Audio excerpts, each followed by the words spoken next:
Hello, everyone, and welcome to another live session with immigrationquestion.com. I'm Nikita, and I'll be your host today as we're diving into a crucial and timely discussion: deportation defense strategies, stay of removal, BIA appeals, and knowing your rights in the face of ICE enforcement. Now, deportation has been a long standing and complex issue in the US immigration system. Historically, immigration enforcement has evolved through various policies, court rulings, and administrative directives. Over the years, legal pathways to challenge deportation have expanded, offering hope to many facing removal. However, navigating these legal avenues is not easy. It requires knowledge, preparation, and often strong legal advocacy. That's why today's discussion is so important. We have a special guest with us today, an expert in asylum, deportation defense, and family unification. She is an immigration litigation attorney with years of experience in legal research and strategy. She has represented immigrants at local, state, and federal levels using her deep knowledge of US and international law to advocate those facing removal. Please join me in welcoming attorney Esma Onal. We're so thrilled to have you with us today. Thank you, Nikita. Thank you for having me. Thank you. To everyone watching, get ready for an exciting session. Grab your notepads and pens and let's dive in.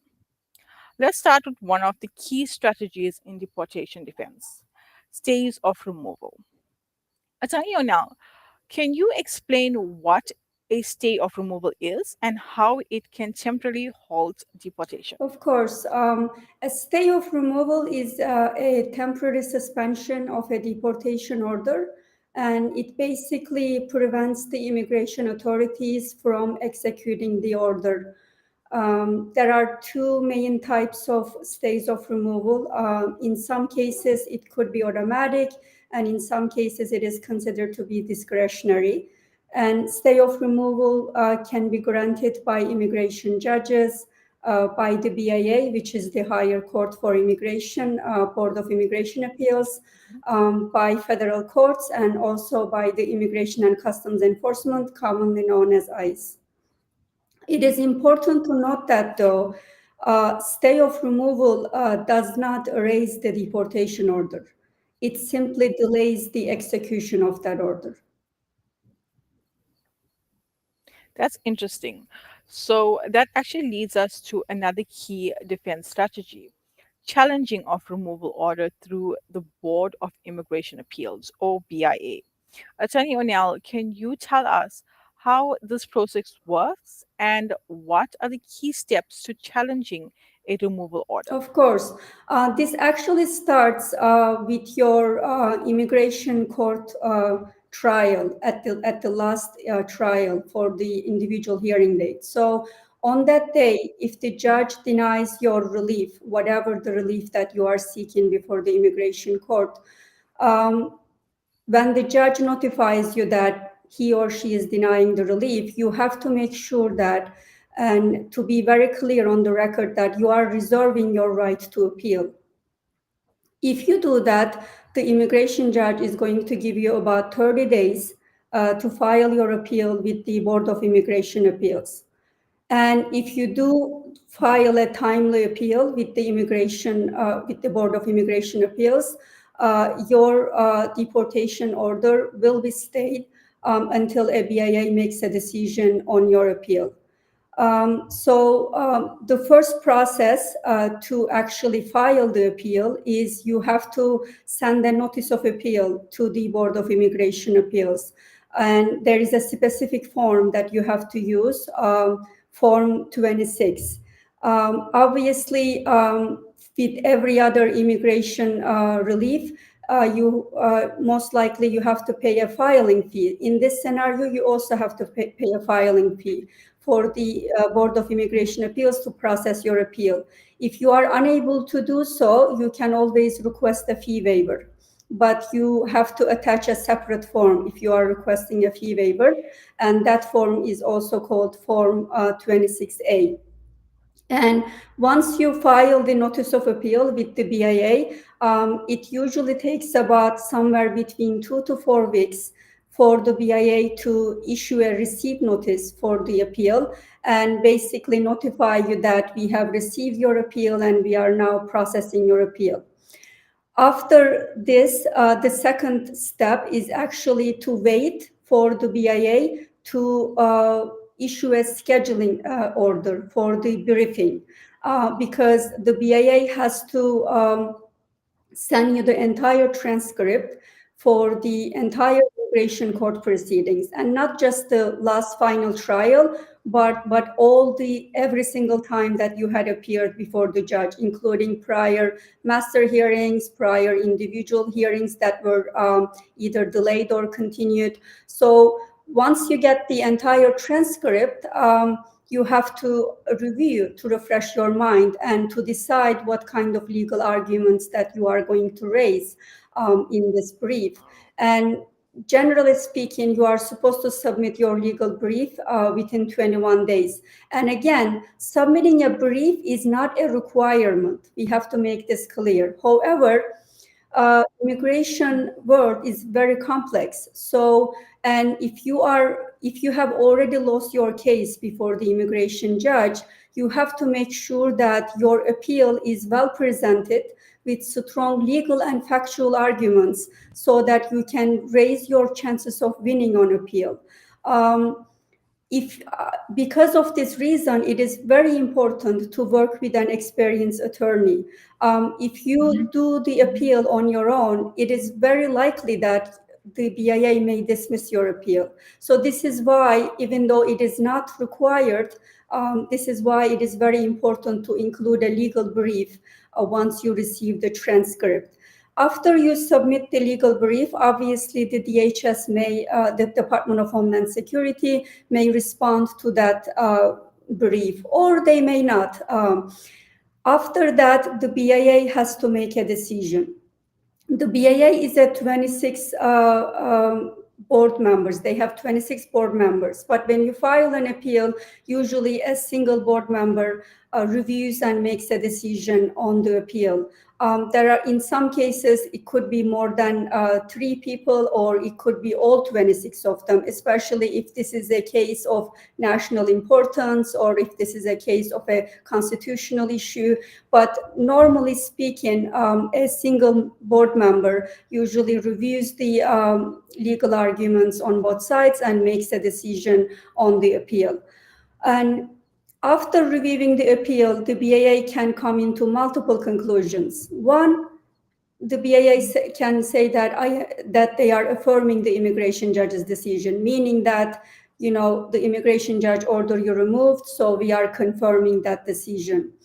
Or the BIA can reverse the decision and can send the case back to the immigration court for a new hearing if the BIA agrees with your legal and factual arguments that the immigration judge erroneously denied your case. So this is why it is important to work with an immigration attorney, so that even after you submit the brief, even after you submit the notice of appeal, you can follow up with BIA, and once they send you the decision, you can actually understand what the letter is saying and what would be the next steps that you will be taking. Yes, and I'd actually like to know, what are the most common legal defenses available to fight deportation, and how can individuals strengthen their cases? Okay.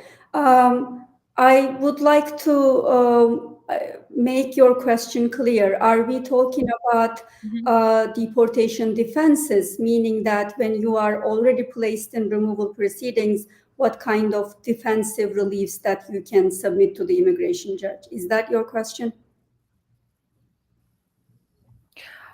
Basically, what kind of legal defenses are available to fight Okay. deportation, Okay. available to the immigrant Yes. community? So the most common one is asylum. And, you know, our office is located in Midtown Manhattan. So we receive a wide range of asylum claims from all over the world. So I would say 70-80% of my caseload are consisted of all sorts of asylum claims based on political opinion, based on sexual orientation, based on female genital mutilation, domestic violence, religion. So, there are a lot of different types of asylum claims. But obviously, asylum is kind of like a primary defensive application that you can submit before the immigration court. And also, there are other types of defensive applications, such as cancellation of removal, commonly known as 10-year case by the public. And also, you can seek adjustment of status before the immigration judge, VAWA cancellation if you have been a victim of abuse. So there are so many different types of defensive reliefs that you can seek before the immigration judge to stop the deportation. So I'd actually like to touch on a sensitive issue.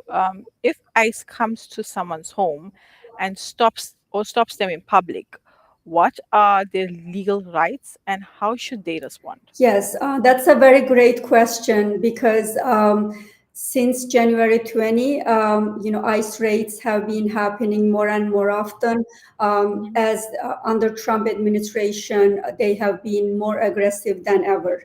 And since the new administration came into power, we have been literally receiving calls and emails every day from our clients, potential clients, who are extremely afraid and they just do not know what to do.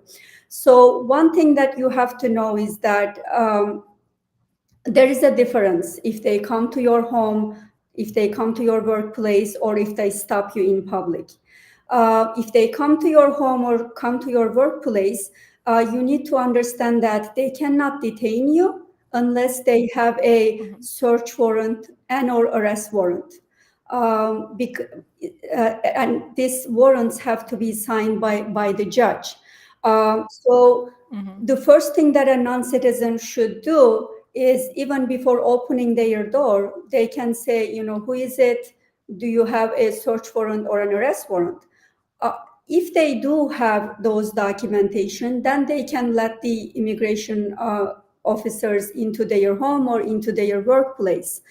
However, um, a lot of the misconception is that when they come to their workplace or to their home to arrest them, non-citizens always think that, oh my gosh, I have to answer all of their questions, I have to comply with them, I have to do everything that they are telling me to do. Uh, if you have Mhm. an attorney, you have to make sure that you give your attorney's information to them, and you have to tell them that you will not speak without your attorney's presence. If you do not have an attorney, you can just assert your constitutional right to remain silent. They can ask you all the questions that they want about your immigration status, about your criminal history here in the US or back home. They can ask you some other questions. They can just sit there and ask you all the questions that they want. However, you are not required to respond to any of those questions.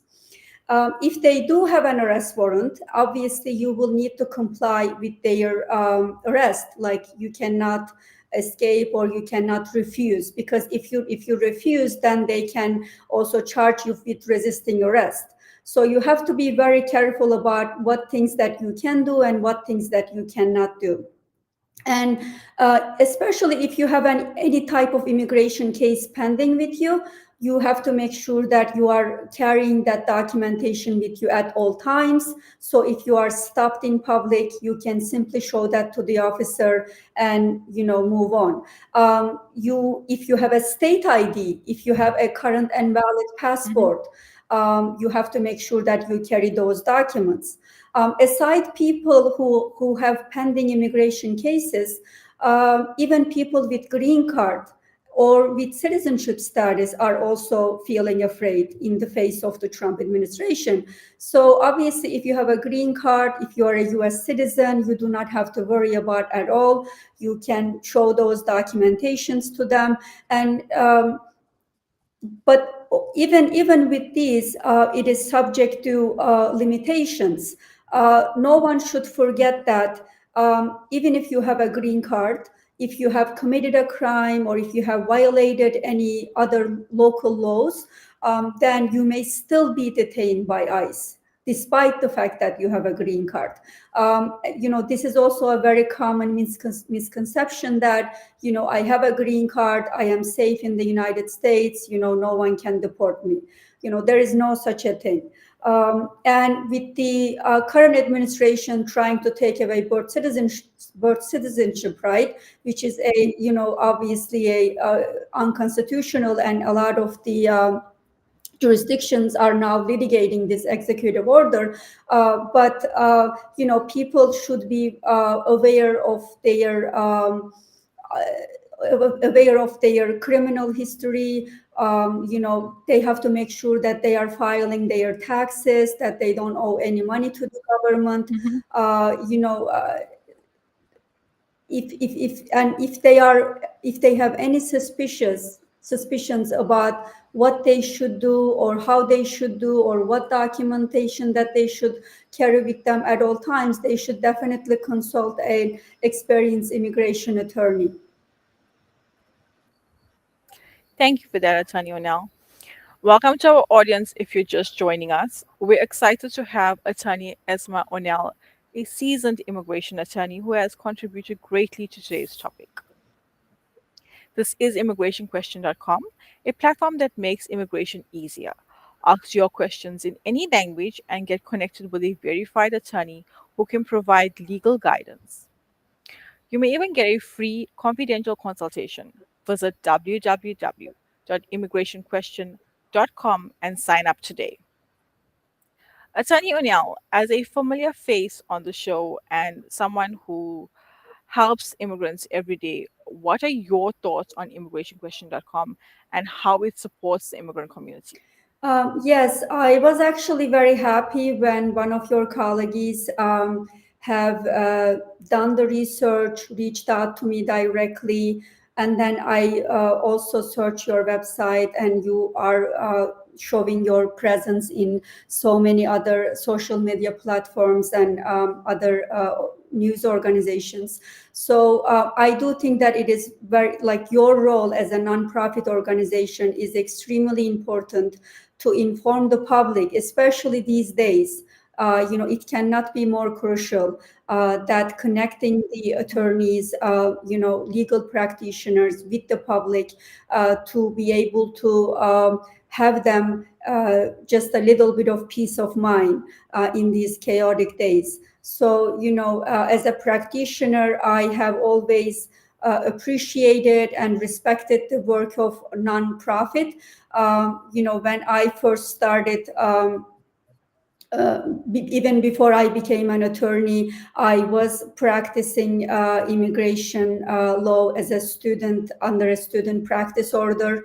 And, I am a graduate of PACE Law. So we had a immigration justice clinic that was run by Professor Vanessa Merton, who has inspired me to become an immigration attorney. Unfortunately, she is now deceased, but, she has also valued so much nonprofit organizations, and to try to help people to get free help, free advice, at least some guidance, because literally almost all of these people are coming to the US with almost no English skills. They have no higher education in most cases, and they are finding themselves in this complex and dysfunctional immigration system, and they just don't know what to do. Mhm. So because of this reason, I think your presence and the work that you guys do are particularly valuable and essential.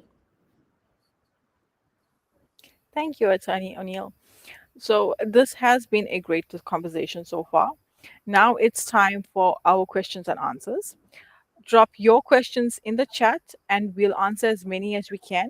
Or if you'd like, you can call us in live on 516 703 3483. Attorney Unal, before we get into the live Q&A, can you tell us the most crucial steps someone should take if they are currently in a deportation proceedings? Okay, if they are currently in deportation proceedings, they have to make sure that they file a defensive relief application. They have to make sure that the immigration judge has an application that he or she has the authority to adjudicate that application. And obviously, asylum is one of them.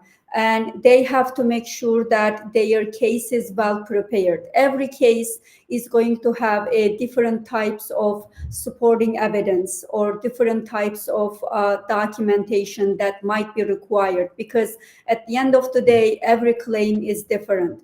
And because of this reason, again, I am going to emphasize that it is extremely important to work with a well experienced attorney.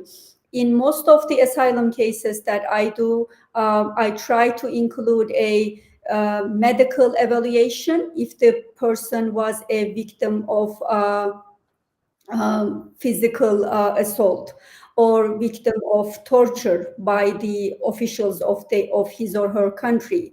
Um, Torture assessment reports are extremely important for asylum cases, and also a lot of the asylum clients are also, psychologically and mentally are suffering from a lot of different types of issues. So, including a mental evaluation report by a US licensed psychologist to explain their trauma, to explain their diagnosis, are also very important.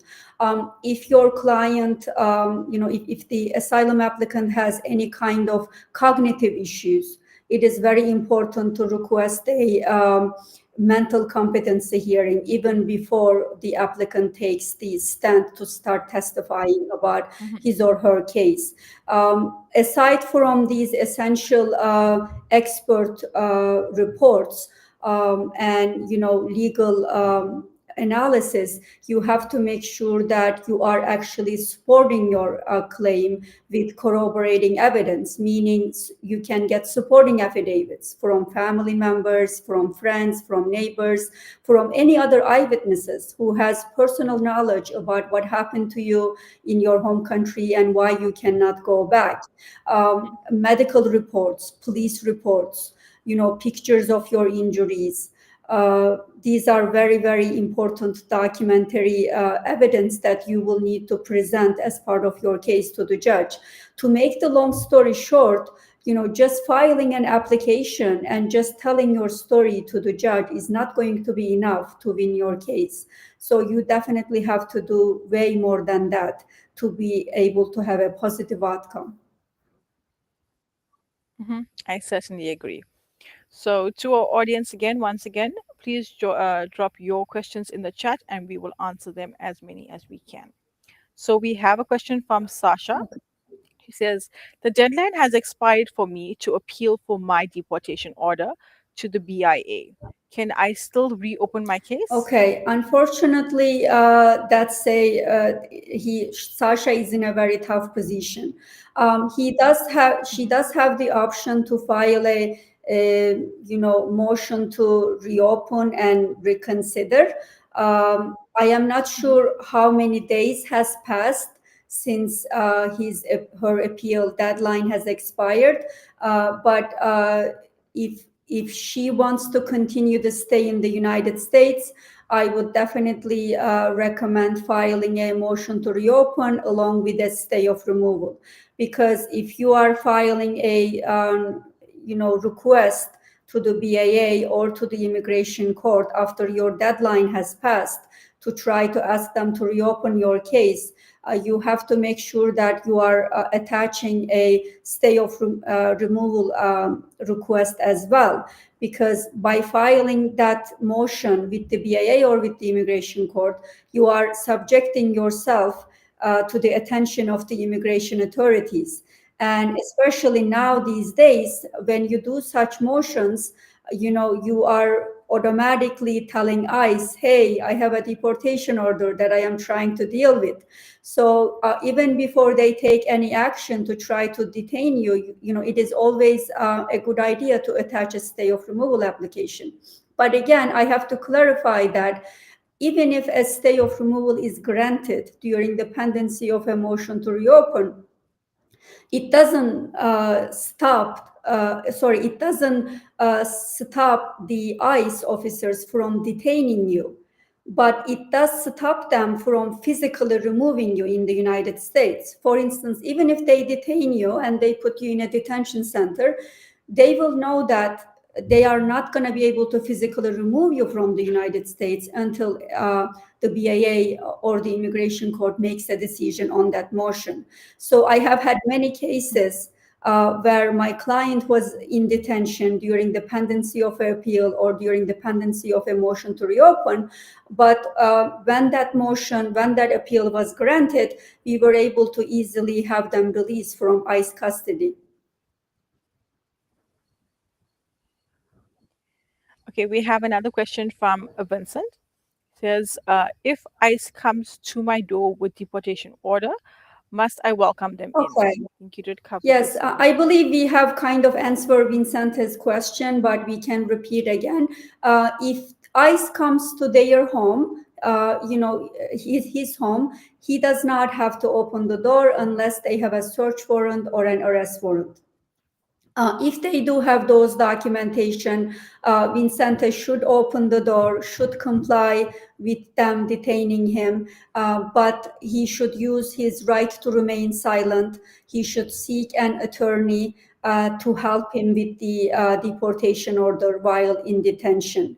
So that is the best advice that I can give it to him. Before he opens the door, he has to ask these officials, do you have an arrest warrant? Do you have a search warrant? Why are you knocking my door? Who are you? He has all of these. He can ask all of these questions. I have had few clients who were very worried, like Vincente, and ICE even came to their house. But because I have advised them the way that I did, they didn't open the door because ICE didn't have the arrest warrant or the search warrant. However, when a lot of the immigrants, they don't know this. So when the ICE officer knocks on their door, they are extremely afraid and they just open it and they just comply with everything and then they answer all the questions. And sometimes their answers can actually hurt themselves. So even if ICE knows per se that Vincente has a deportation order, Vincente does not have to actively tell the officers that, yes, officer, you are right, I have a deportation order. He doesn't have to do that. He has to remain silent and he has to consult with an attorney before he says a single word to them. Thank you. Hope, Vincent, that answers your question. Thank you. We have another one from Semi. How can I voluntary departure instead of deportation? They said it's better. Okay, so voluntary departure is also one of is also a form of relief that you can request from the immigration judge, and you can request voluntary departure pre-conclusion hearing or post-conclusion hearings. If you are going to request voluntary departure from the immigration judge, you are basically telling the immigration judge that, please give me some time. I am going to willingly leave the United States. And there is a process that the judge looks at it to make sure that you are eligible for voluntary departure. I am not going to get into the requirements of that, but there is a certain criteria that you have to meet to be granted voluntary departure by the immigration judge. You can request that voluntary departure as a sole form of relief or an alternative form of relief. For my clients, like I said, 80%, 70, 80% of my caseload is asylum. So I always request voluntary departure as an alternative form of relief, meaning that I reserve their right to ask voluntary departure from the immigration judge until their last court hearing.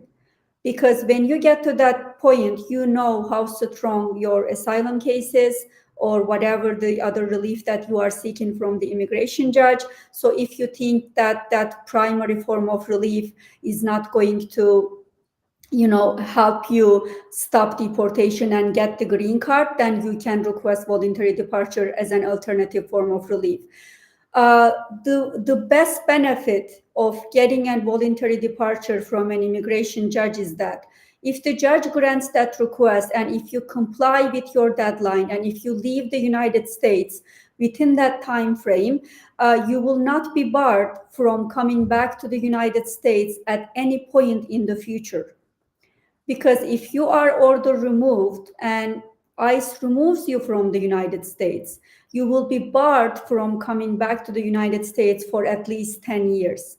So I always advise my clients that if based on my legal opinion, if I am telling you that your case is weak, or there is a very high chance that you will end up with a deportation order, consider voluntary departure as an alternative form of relief.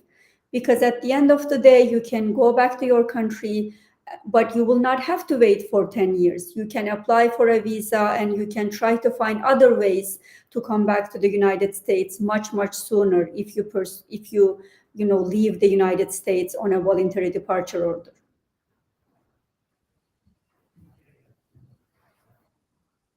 Thank you. We have another question from Patrick. Can I de- can I be deported when I still have work Okay, permit? Patrick, this is actually a very great question because a lot of immigrants have a great misconception about the fact that once they have the work permit, they are safe in the United States. One has to understand that work permits are only given to applicants during the pendency of their case because the US government wants to make sure that you are not a public burden as they are processing your immigration case. Because of that, they give you permission to work so that you can lawfully work and make income in the United States. Work permit is a temporary relief or temporary benefit that the government is giving you, and you have to renew it 90 days before the expiration date. And the government is going to continue to give the work permit to you during the pendency of your case. If you lose your case, you are not going to be able to renew your work permit. Basically, can you be deported even if you have a work permit? Yes, but it is not going to be for instance, your work permit can be valid for another 2 years, but your trial happened today and you lost it, right? So your work permit becomes invalid too. So you should not think that, oh, I lost my case, but I can still continue to live in the United States. No, once you have the deportation order, no matter, regardless of whether your work permit expires in later dates, ICE can still detain you and try to physically remove you from the United States.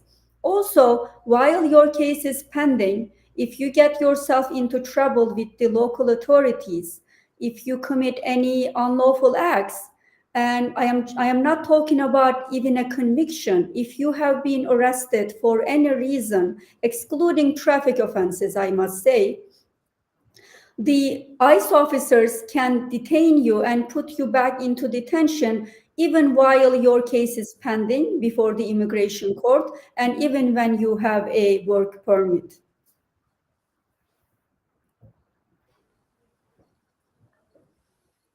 Okay, we have another question from Kamal.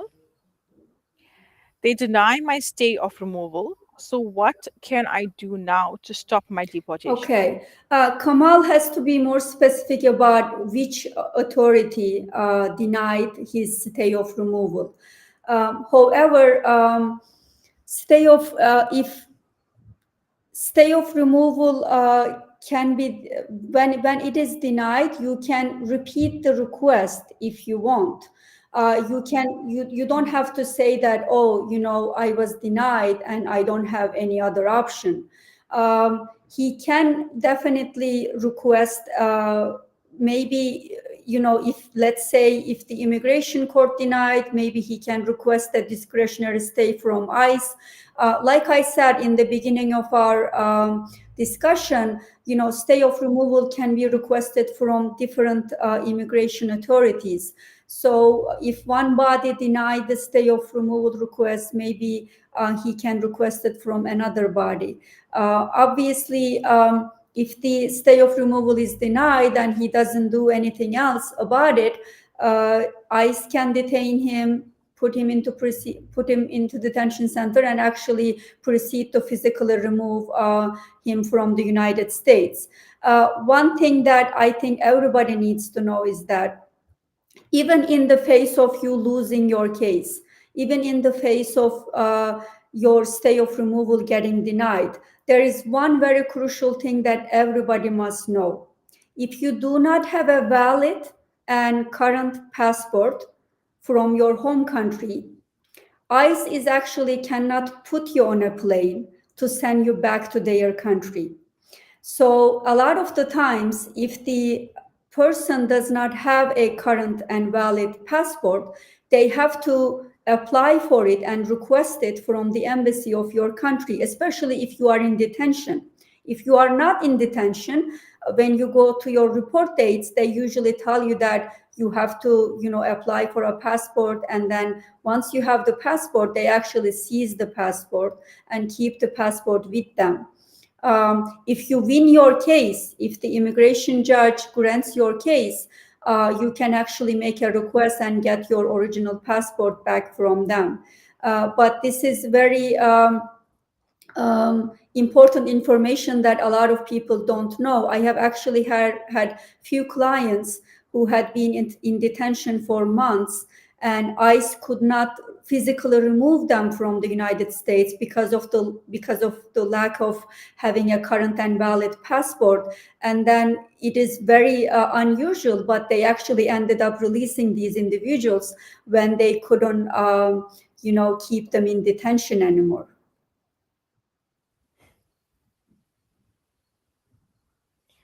Thank you for that, Attorney O'Neill. So I think that's a wrap, and that's all the time we have for today for questions. Thank you all so much for joining us, and a special thank you to our guest speaker for sharing her time and expertise. We hope today's session on immigration, sorry, we hope today's session on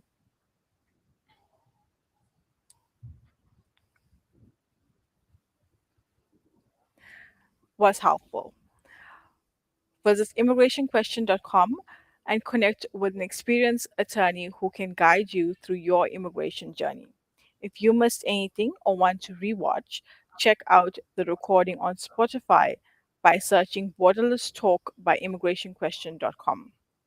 Join us next week for another great session on employment based immigration with Farah Quasi, who will discuss the role of family in immigration petitions, strengthening your case. You won't want to miss it. Once again, thank you so much, Attorney Onal, for making today's session so informative and exciting. We can't wait to have you back. Thank you so much. Thank you for having me. Have a good weekend. Have a wonderful afternoon. See you. See you. Bye. Bye.